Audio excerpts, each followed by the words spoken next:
Cricket ইতিহাসে এই প্রথম বাংলাদেশ ক্রিকেট টিম পাকিস্তানকে কোনো টেস্ট ম্যাচে হারালো।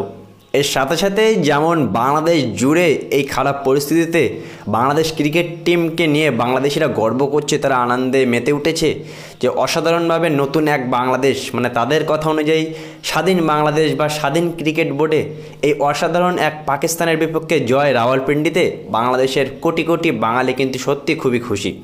এদিকে তার ঠিক বিপরীতে বন্ধুরা পাকিস্তানে চলছে গালাগালির বন্যা পাকিস্তান টিমের প্রতি। তার কারণ 2022 থেকে শুরু করে 2024-এর এখনও পর্যন্ত পাকিস্তান তাদের ঘরের মাঠে যে 4টি টেস্ট সিরিজ খেলেছে, সেই 4টি টেস্ট সিরিজের মধ্যে একটাও জিততে তারা পারেনি। আর বাংলাদেশের সাথে টেস্ট সিরিজ তো জিততেই পারবে না। যদি দ্বিতীয় টেস্ট ম্যাচটা ড্র হয়ে যায় তাহলে সেই টেস্ট সিরিজটা ড্র হয়ে যাবে। 2022 সালে প্রথমে অস্ট্রেলিয়া তাদের ঘরের মাঠে এসে তাদেরকে হারিয়ে দিল টেস্ট সিরিজ। 2022 সালে ইংল্যান্ড আসলো, অস্ট্রেলিয়ার পরে ইংল্যান্ডও হারিয়ে দিয়ে চলে গেল। 2023-এ নিউজিল্যান্ড আসলো, নিউজিল্যান্ডও হারিয়ে দিয়ে চলে গেল। আর এবার 2024 সালে বাংলাদেশের সাথেও রাওয়ালপিন্ডিতে টেস্ট ম্যাচটা হেরে পাকিস্তান এই টেস্ট সিরিজটা আর জিততে পারবে না। নিজেদের ঘরের মাঠে এমন কন্টিনিউ বাজে পারফরমেন্সের কারণেই পাকিস্তান টিমকে নিয়ে হচ্ছে তুমুল সমালোচনা। তাদের দেশের কিছু কিছু ইউটিউবার তো বন্ধুরা এটাও বলছে যে পাকিস্তান ক্রিকেট টিমকে খেলা ছেড়ে দেওয়া উচিত, মানে এত জঘন্য পারফরমেন্স।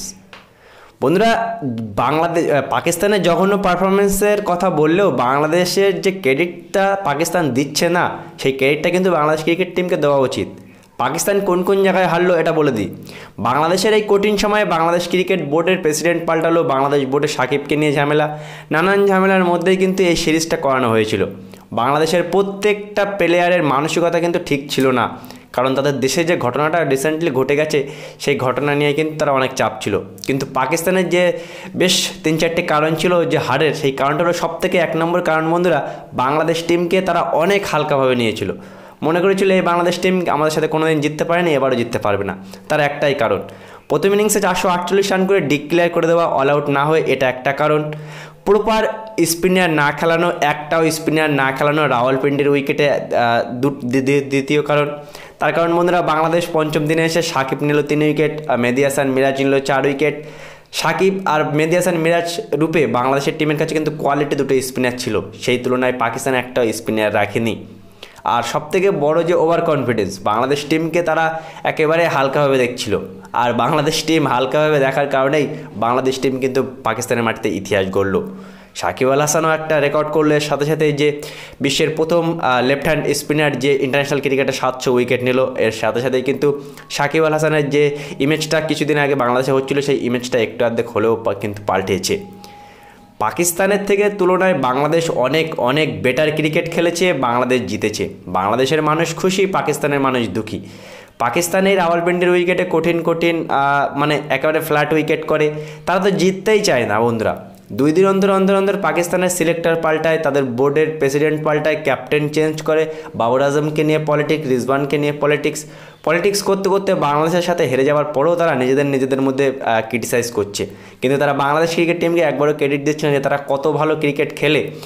বাংলাদেশের যে পরিস্থিতি ছিল, সেই পরিস্থিতির কথা মাথায় রাখলে বাংলাদেশ ক্রিকেট টিম যদি হেরেও যেত তাহলে তাদের দেশের মানুষ ততটা আফসোস করতো না। কিন্তু যে কঠিন পরিস্থিতিতে তারা বেটার ক্রিকেট খেলে, বোলিং, ব্যাটিং, ফিল্ডিং সব দিক থেকে দেখতে গেলে বাংলাদেশ পাকিস্তানের থেকে বেটার ক্রিকেট খেলেছে।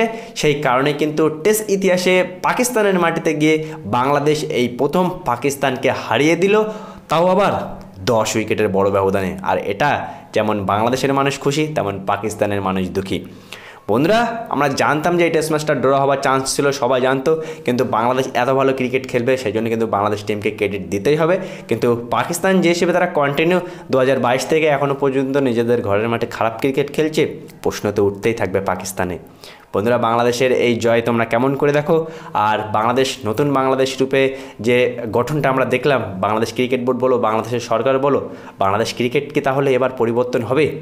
প্রথম ম্যাচটা দেখে তো আমার তাই মনে হলো যে বাংলাদেশ টিম ফেয়ারলেস ক্রিকেটটা খেলে, অসাধারণ ক্রিকেট খেলে, টিম এফর্ট ভালোভাবে সবাই মিলে খেলে এই ম্যাচটা জিতলো। দেখা যাক আগামী দিনে বাংলাদেশ এই জয়ের ধারাবাহিকতাটা কন্টিনিউ করতে পারে কিনা।